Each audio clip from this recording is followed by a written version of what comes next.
இங்க வந்து நான் நிக்கிறேன்னா இதுக்கெல்லாம் இவங்க தான் காரணம். இதுலயே தெரியும்ல அவங்க எப்படி ஒரு மனுஷன். பின்னணி அத பாட்டை வந்து அதுக்கு உயிர் கொடுக்கணும் இல்லையா? நான் கம்போஸ் பண்றேன், அதுக்கு உயிர் கொடுத்தாங்க இல்லையா? என்னுடைய நன்றியை நான் தெரிவிச்சே ஆகணும். கங்கான்னு ஒரு படம், இந்த கர்ணன் சார் பெரிய கேமராமேன், அவர் படம் ஜெய்சங்கர் அண்ட் ராஜ் கோகிலா. கம்போசிங் எல்லாம் பண்ணிட்டேன். கடைசியில போனா அது வேற மியூசிக் டைரக்டர் பண்ணிட்டு இருக்காங்க. நான் கேட்டேன், அதுக்குள்ள யாரோ போயிட்டு அவர் ராசி இல்லாத மியூசிக் டைரக்டர் சார், அவரை ஏன் சார் போடுறீங்க, படமே ரிலீஸ் ஆகாதுன்னு அங்கே முடிச்சிட்டாங்க. இதெல்லாம் நடக்குது தானே, இயற்கை தானே. இதெல்லாம் தாண்டி இங்க வந்து உட்காந்து சூப்பர் சிங்கரில் இந்த வாரம் ரொம்பவே ஸ்பெஷலான ரவுண்ட் நம்ம தேனிசை தென்றல் தேவா அவர்களுடைய ரவுண்ட் தான் நடக்குது. அண்ட் செகண்ட் ஃபைனலிஸ்ட் யாராக இருக்கும் அப்படின்ற அந்த ஒரு எதிர்பார்ப்பும் இருக்குது. இப்போ பார்த்திங்கன்னா தேனிசை தென்றல் தேவா ரொம்பவே ஒரு நல்ல மனிதர் அப்படின்றது நம்ம எல்லாருக்குமே ஏற்கனவே தெரியும். அவர் பேசுகிறது பார்த்திங்கன்னா ரொம்ப தன்மையாக இருக்கும். அதாவது அல்டிக்காத ஒரு பேச்சு சில பேர் பேசுவாங்கள்ல, அந்த மாதிரி அவர்களில் இவரும் ஒருத்தர். அண்ட் இவருக்கு நடந்த நிறைய சோக நிகழ்ச்சிகளையும் நிறைய சொல்லிகிட்டு இருக்காரு. அதாவது இவர் வந்து இசையமைக்க ஆரம்பித்த காலத்தில் பார்த்திங்கன்னா இவர் எங்கே போனாலும் பார்த்திங்கன்னா இவர் ராசி இல்லாத இது மனுஷன் அப்படின்ற மாதிரிலாம் சொல்லுவாங்களாம்.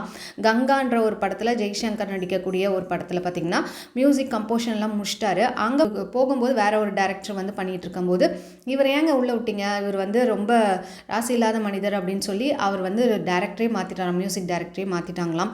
ஸோ இதெல்லாம் தாண்டி தான் நான் இங்கே இந்த இடத்துல வந்து உட்காந்துருக்கேன் அப்படின்னு சொல்லும்போது ரொம்ப பெரிய விஷயம்.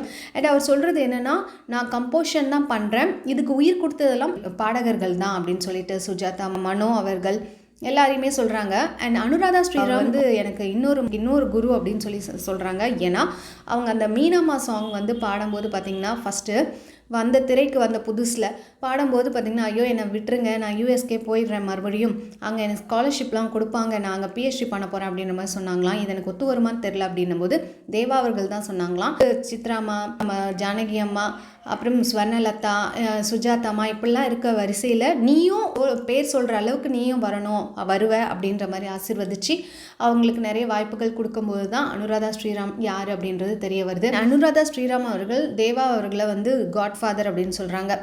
இப்போ நம்ம ரீசெண்டாக இளையராஜா அவர்கள் பேசினதையுமே கேட்டிருப்போம். அண்ட் இவர் பேசுறதையும் கம்பேர் பண்ண கண்டிப்பாக இந்த இடத்துல எனக்கு தோணுது.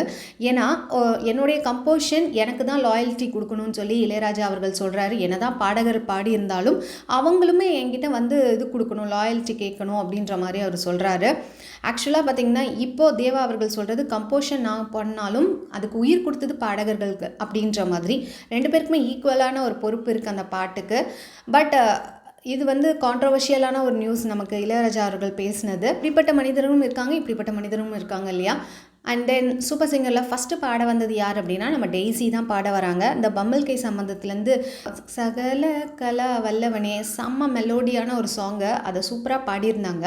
ரொம்ப சூப்பராக பாடினீங்க அப்படின்னு சொல்லி தேவா அவர்கள் சொல்லியிருந்தாங்க. அப்போனா கோல்டன் பஸ்ஸர் கொடுங்க அப்படின்னு மனம் சொன்ன உடனே கோல்டன் பஸ்ஸர் கொடுக்கப்பட்டது. அண்ட் டெய்ஸி வந்து அவங்க அப்பா ஏற்கனவே தெரியும் தேவா அவர்கள் கூட ஒர்க் பண்ணியிருக்காங்களாம். ஸோ சின்ன வயசில் டெய்ஸி அவங்க அப்பா ஒர்க் பண்ணுற இடத்துக்கு போனப்போ தேவா சார் அவர்கள் கூட ஒரு ஃபோட்டோ எடுத்திருக்காங்க. ஸோ இப்போவும் நான் ஒரு ஃபோட்டோ எடுத்துக்கணும் ஆசைப்படுறேன் அப்படின்னும் போது அந்த மாதிரி ஒரு கிளிக் எடுத்தாங்க. அடுத்து நம்மளுடைய இவங்க வந்தாங்க, ஸ்ருதி வந்தாங்க. குஷி படத்துலேருந்து மேக் மேக் மேக் மேக்கோரினா அந்த சாங் பாடுறாங்க. ஆக்சுவலாக இந்த இடத்துல சூப்பராக பாடியிருந்தாங்க. அப்போது அவருடைய அனுபவத்தை பகிர்றாரு. என்ன சொல்கிறாருன்னா, எஸ்ஜே சூர்யா சில டேரக்டர்ஸ் மட்டும்தான் இவங்க மியூசிக் போடும்போது அதை வந்து நல்லா கவனிப்பாங்களாம். சில டேரக்டர்ஸ் ஏனோ தானோன்னு யாருக்கோ போடுற மாதிரி உட்காந்துருப்பாங்களாம், யாருக்கோ எங்கேயோ நடக்குது அப்படின்ற மாதிரி இன்ட்ரெஸ்டே இல்லாத மாதிரி உட்காந்துருப்பாங்களாம். வகையில் எஸ்ஜே சூர்யா வந்து சூப்பரான ஒரு நல்ல ஒரு டைரக்டர். அந்த ஒரு மியூசிக்கில் ரொம்ப ஈடுபாடாக அதை வந்து இது பண்ணார் அப்படின்ற மாதிரி சொல்லியிருக்கார் தேவா அவர்கள். அண்ட் தென் நெக்ஸ்ட்டு நம்ம ஸ்ரீநிதி ராமகிருஷ்ணன் பாடுறாங்க. அவங்க பாடினது அந்த ஹாஹா படத்துலேருந்து முதன் முறை பார்த்தேன் அந்த சாங் பாடினாங்க. தேவா அவர்கள் என்ன சொல்கிறாங்க அப்படின்னா, நான் வந்து ஸ்ரீநிதி ராமகிருஷ்ணன் அப்போவே பார்த்துருந்தா இந்த பாட்டை நான் அவங்க பாட வச்சுருப்பேன் அப்படின்ற மாதிரி அவர் சொல்கிறாரு. ஸோ இந்த தடவை கான்சர்ட்டுக்கு எனக்கு இன்னொரு செட் ரெடி ஆகிடுச்சு. அதாவது இந்த சூப்பர் சிங் 10 செட்டு வந்து மறுபடியும் பாட வருவாங்க. ஏற்கனவே பாடின பிரியா ஜெர்சன், பூஜா இவங்க எல்லாமே கான்சர்ட்டுக்கு வந்துட்டுருக்காங்க. அந்த மாதிரி நீங்களும் ரெடி ஆகுங்க அப்படின்ற மாதிரி சொல்லும்போது எல்லாருக்குமே பயங்கர ஹாப்பி. அண்ட் தென் நெக்ஸ்ட் நம்ம அனுராதா ஸ்ரீராமுக்கு வந்து 30 இயர்ஸ் கம்ப்ளீட் ஆகிருக்கு மியூசிக் ஃபீல்டில். அவங்களுக்கு மரியாதை செலுத்தும் வண்ணமாக நம்ம தேவா அவர்கள் அவங்களுக்கு ஒரு இது சிறப்பாக ஒரு பரிசு அளிக்கிறாரு. என்னென்னா தம்புரா. அதை பார்த்துட்டு இவங்க அனுராதா ஸ்ரீராம் கண் கலங்குறாங்க. என்ன சொல்கிறாங்க அப்படின்னா, நேற்று தான் நான் வந்து தம்புராயிலேயே எவ்வளோ பாட்டு பாடுறோம் மக்களுக்காக, சரி சாமிக்காக ஒரு பாட்டு பாடுவோம், தேவாரம் பாடுவோம்னு நினச்சி நான் போனேன். இது என்கிட்ட இருந்த பழைய தம்புரால ஸ்ட்ரிங்ஸ்லாம் வந்து சரியே இல்லை, அதில் வாசிக்கவே முடியல, இல்லைனா வெறும் பாட்டு மட்டும் பாடலாம் அப்படின்னு ஃபீல் பண்ணிகிட்டே போனேன். ஃபீல் பண்ணதை நினச்சி கடவுளே வந்து என் காட்ஃபாதர் மூலயமா இந்த தம்புராவை கொடுக்குறாரு அப்படின்னு சொல்லி கண் கலங்கிட்டாங்க ஆக்சுவலாக. அப்புறம் அவங்க சொல்கிறது என்னென்னா, நல்லது கொடுக்கும் போதெல்லாம் நம்ம தெய்வத்தை புகழ்வோம், ஏதாவது கெடுதல் நடந்துச்சுன்னா உடனே தெய்வத்தை இகழ்வோம், அப்படிலாம் இருக்கக்கூடாது, எது நடந்தாலும் கடவுள் நமக்கு நன்மைக்கு தான் தராருன்னு நினச்சிக்கணும் அப்படின்ற மாதிரிலாம் சொல்கிறாங்க. ஜான் ரோல்டன் அவர்கள் என்ன அனுராதா பற்றி சொல்கிறாருன்னா, ஆக்சுவலாக பார்த்திங்கன்னா 5 ஸ்டார்ன்ற ஒரு இதுக்கு கூட அவங்க மியூசிக் கம்போஷன் பண்ணுறாங்களாம். அதெல்லாம் பண்ணிவிட்டு அவங்க வந்து ரொம்ப தன்னடக்கமாக இங்கே வந்து ஜாலியாக விளையாட்டுருக்காங்க அப்படின்ற மாதிரி அனுராதா ஸ்ரீராமை புகழுறாங்க. அண்ட் நம்ம சுஜாதாமா என்ன சொல்கிறாங்க அப்படின்னா, அனுராதா ஸ்ரீராம் அவர்கள் பற்றி, இவங்களை நான் முதன்முறை பம்பாய் படத்தில் ஏஆர் ரஹ்மான் ஸ்டுடியோவில் பார்த்தேன். சுருட்ட முடியா சின்ன பிள்ளையா இருந்தா அவ. இப்போது இந்த அளவுக்கு வளர்ந்து என் கூட இருக்கிறது எனக்கு ரொம்ப happy, you deserve more than this அப்படின்னு சொல்லிட்டு ஹக் பண்ணுறாங்க. அனுராதா ஸ்ரீராம் கண் கலங்கிட்டாங்க, பயங்கரமாக எமோஷனல் ஆகிட்டாங்க.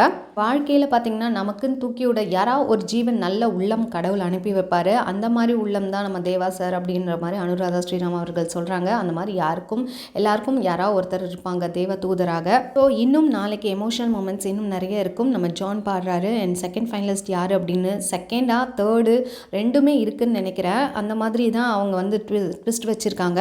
ஹவு ஜான் வந்து டாப் 3க்குள்ளே வந்துட்டார் கன்ஃபார்மாக. செகண்ட் வராரா தேர்ட் வரான்றதா பெரிய கொஸ்டின் மார்க், பொறுத்திருந்து பார்க்கலாம். இந்த மாதிரி அப்படி சேனல் மறக்காம சப்ஸ்கிரைப் பண்ணிக்கோங்க, பிடிச்சிருந்தா லைக் போட்டுருங்க, உங்கள் ஃபீட்பேக்ஸை கமெண்ட் மூலியமாக தெரிச்சுங்க. தேங்க்ஸ் ஃபார் வாட்சிங்.